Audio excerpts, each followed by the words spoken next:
안녕하십니까. 금요일 아침 여수 MBC 뉴스투데이입니다. 여수와 광양시에 비해 산업으로 주목을 받지 못했던 순천시가 바이오와 애니메이션 등 기업 유치에 적극 나서고 있습니다. 금속, 가공, 제조업 기반의 순천 경제를 디지털 중심의 국가 전략 산업으로 바꿔나간다는 구상입니다. 유민호 기자입니다. 로봇이 숙취해소 음료에 들어가는 성분을 분석합니다. 다른 실험실에선 피부 세포를 활용한 노화 방지 연구가 한창입니다. 순천시가 설립한 바이오 헬스케어 연구센터로 의약, 화장품, 음료 등 다양한 연구 개발이 이루어지고 있습니다. 지역 기업과 교류도 활발합니다. 저희가 개발하는 소재들을 기술 이전을 계약을 한다든지 해서 제품화까지 이루어지는 그런 고부가 가치를 창출할 수 있도록. 순천시는 바이오 기업 유치에 공을 들이고 있습니다. 지난달 사업 설명회를 열었고 곧 바이오 관련 세계 기업과 상생협력 업무 협약을 체결할 예정입니다. 특히 지역 소멸 위기인 승주읍을 그린바이오 거점으로 삼아 지식산업센터 등을 조성할 계획입니다. 승주 바이오를 시작으로 국가정원 관광, 연양들 애니메이션, 미래산단 2차 전지까지 있는 5대 거점 성장축을 만들겠다는 구상입니다. 이를 위해 순천시는 투자유치 정책 자문단을 꾸렸고 조례를 개정해 투자를 막는 장벽을 허무는 데 노력하고 있습니다. 순천 경제를 이제는 AI 대전환 시대를 맞이해서 바이오나 신소재, 로봇 등 디지털 중심의 국가 전략 사업과 대전환을 함께 할 수 있도록. 민선 8기 1년 반 동안 10개 기업을 불러들인 순천시는 올해 21개 기업 유치, 일자리 창출 1000명을 목표로 잡았습니다. MBC 뉴스 유민호입니다. 전남도의회 경제관광문화위원회는 지역축제 바가지요금 근절을 골자로 한 조례안을 통과시켰습니다. 최병용 전남도 의원이 대표 발의한 전남도 지역축제 육성 지원에 관한 조례의 일부 개정안은 지역축제의 바가지요금 근절과 축제장 안전관리 체계 강화를 위해 지역축제 평가와 심의 사항에 물가와 안전관리에 관한 사항을 추가하는 내용을 담고 있습니다. 광양시가 임산부를 대상으로 제공하는 생애 초기 건강관리 사업이 큰 호응을 얻고 있습니다. 광양시 자체 설문조사 결과에 따르면 지난해 참여자 60명 중 95%는 사업에 만족한 것으로 나타났습니다. 이 사업은 간호사와 사회복지사가 출산 후 8주 이내 가정을 방문해 산모의 건강 상담 등을 진행합니다. 여수의 한 어촌마을 주민들이 마을 한가운데에 지어질 하수처리장에 거세게 반대하고 있습니다. 주민들은 마을과 가까운 곳으로 입지를 선정하면서도 사전에 주민 동의를 충분히 받지 않았다며 공사 중단을 촉구하고 있는데요. 하지만 여수시는 공사가 시작돼 사업 철수가 불가능하다는 입장입니다. 최황지 기자의 보도입니다. 여수 화양면의 한 어촌마을에 위치한 폐교. 영하의 추운 날씨에도 불구하고 고령의 주민들이 학교 운동장에 줄줄이 앉아 있습니다. 공사 진행을 막아내기 위해서입니다. 조용한 어촌마을이 시끄러워진 것은 지난해 12월. 마을 중심에 있던 폐교가 갑자기 철거되면서 주민들은 뒤늦게 하수처리장 공사 사실을 알았습니다. 폐교 자리에 사랑방 같은 공공시설을 기대했던 주민들은 하수처리장 공사가 웬 말이냐며 크게 반발하고 있습니다. 제 교실이 여태껏 여기 있었어요. 6학년 때 공부하던 교실이. 그래 그걸 뜯어봐서 엄청 서운했었고. 여수시는 지난 2016년부터 하수도의 체계적 관리를 위해 소규모 하수처리 시설 설치 사업을 추진 중입니다. 관내 23곳 중 3곳은 입지 선정 과정에서 난항을 겪고 사업 자체가 무산됐습니다. 이곳 이목 하수처리장의 경우 입지를 선정하는 과정에서 주민들의 의견을 충분히 수렴하지 않아 일부는 공사 사실도 모르고 있었습니다. 당초 주민 설명회가 잘못돼 있고 주민 동의를 한 적이 없습니다. 우리 이목 주민만 해도 100명이 넘는데 그 당시 때 마을 해갈에는 한 20대 명이 있었습니다. 여수시는 절차대로 진행했다는 입장입니다. 단 한 차례에 불과했지만 설명회를 열었고 당시 반대 의견이 없었다는 겁니다. 본 사업은 주민이 원해서 추진한 사업으로 위치는 마을 주민과 협의하고 의견을 들어 선정하였습니다. 주민 설명회와 기초 텃파기 공사가 끝날 때까지 반대 의견은 없었습니다. 마을 주민들은 공사를 철수하라며 목소리를 높이고 있고 여수시는 공사 비용이 발생해 중단할 수 없다고 맞서고 있어 당분간 양측의 갈등이 해결되기는 쉽지 않아 보입니다. MBC 뉴스 최왕지입니다. 여수 교육 환경 개선을 위해 지역 학교의 남녀공학 전환과 신이설 등이 필요하다는 주장이 나왔습니다. 최무경 전남도 의원은 최근 도교육청 올해 업무 보고에서 여수 제1학교군 중학교 9곳 중 8곳이 단성으로 다른 지역보다 비율이 높다며 남녀공학으로 개편해 학교 선택권을 확대하고 원거리 통학 불편을 해소해야 한다고 밝혔습니다. 최 의원은 또 오는 2017년 완공될 중림 1지구는 약 13,000명의 인구가 유입될 예정으로 학교 신이설이 절대적으로 필요하다고 지적했습니다. 유동성 위기에 빠진 한국건설이 보증사고를 회피하기 위한 공정률 변경 의혹 관련 보도입니다. 보증사고 여부를 판단하는 주택도시보증공사 허그는 사고 사업장임을 미리 알 수 없었기 때문에 절차적 문제였다고 해명했습니다.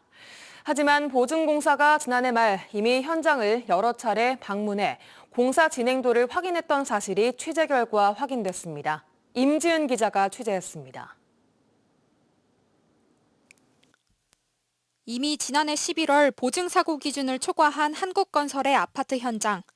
주택도시보증공사 허그는 해당 현장의 실행 공정률을 미리 파악하지 않았던 이유에 대해 절차상 보고가 들어오기까지 약 한 달이라는 시간이 걸려 어쩔 수 없었다는 입장을 취재진에게 밝혔습니다.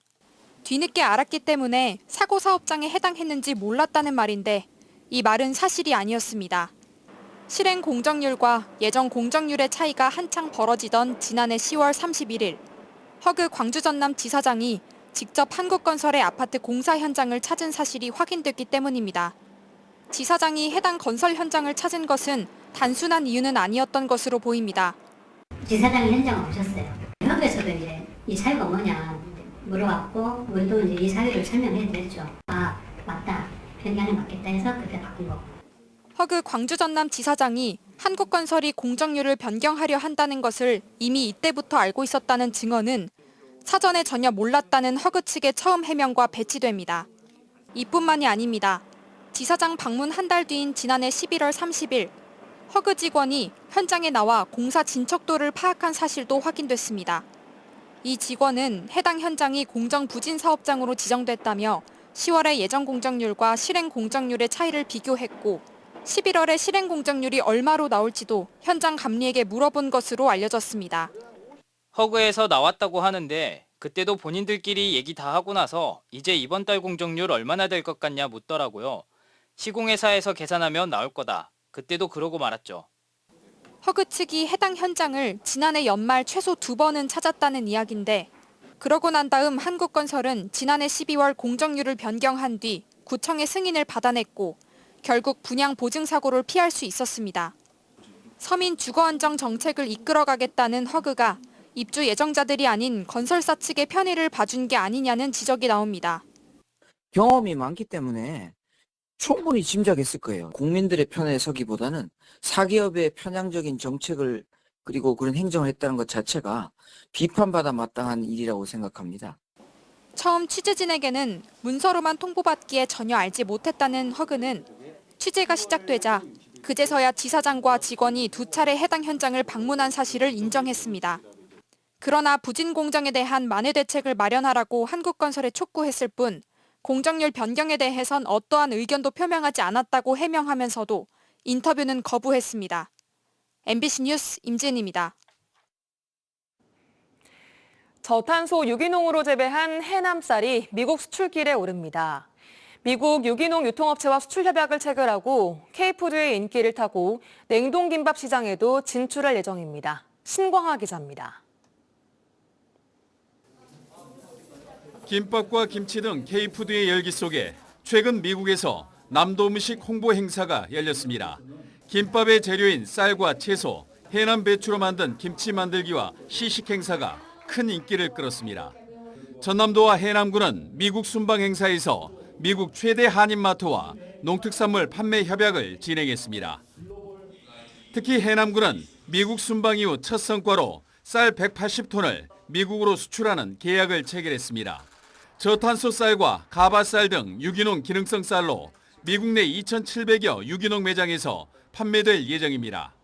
실제 미국 내에서도 굉장히 관심을 가지게 되고 관심을 가지고 보고 있는 그런 쌀 중에 하나이거든요. 해남쌀 같은 경우도요.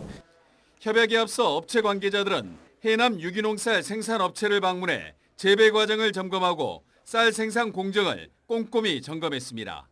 미국 유통업체는 올 하반기 유기농 식재료로 만든 냉동 김밥을 생산할 예정으로 본격 판매가 이루어지면 연간 최대 1,000톤의 해남 쌀을 사용할 것으로 전망됩니다. 특히 해외로 가는 농수산물들을 홍보하고 또 해외 유통망 구축을 위해서 우리 행정에서 적극적으로 지원에 나서겠습니다. K푸드의 인기가 높아지고 해외 유통기업들이 유기농과 기능성에 주목하면서 해남의 농수특산물이 각광받고 있습니다. MBC 뉴스 신광하입니다. 전라남도가 김 수출 3억 불 달성 일환으로 전남산 김의 품질 향상과 가격 경쟁력 확보를 위해 전남형 마른 김 품질 관리제 시행에 들어갔습니다. 김 품질 등급제는 김 품질 검사원을 위촉해 형태와 향미 등 관능 검사와 단백질 함량, 이물질 혼합 등 기계적 검사를 통해 김 품질을 4등급으로 구분하게 됩니다. 김은 국내 수산물 수출 1위 품목으로 전남은 전국 김 생산량의 78%를 차지하고 있습니다. 여순 사건을 주제로 한 웹툰이 눈길을 끌고 있습니다. 웹툰 1019는 여순 사건의 내용과 역사적 중요성, 유족들의 아픔을 일반 시민들도 쉽게 이해할 수 있게 풀어낸 작품으로 여수에 거주하고 있는 청소년 작가인 양휘모 작가가 제작했습니다. 1019는 여순 사건 아카이브 홈페이지에서 확인할 수 있으며 여수시는 웹툰을 책자로도 제작해 공공도서관과 관내 학교에 배포할 예정입니다. 순천시가 설 연휴 종합대책을 추진합니다. 순천시는 다음 달 9일부터 설 연휴 나흘 동안 의료 대응과 재난안정, 교통 등 8개 분야 실천 계획을 수립하고 비상근무 체제를 유지한다고 밝혔습니다. 이번 대책에 따라 주요 농축산품과 명철 성수품 등 물가를 중점 관리하고 설날 당일 시립공업요지에 시내버스를 추가로 투입합니다. 또 시민 불편을 줄이기 위해 9일과 12일에는 생활쓰레기를 정상 수거하며 나머지 이틀은 기동 처리반을 운영할 계획입니다.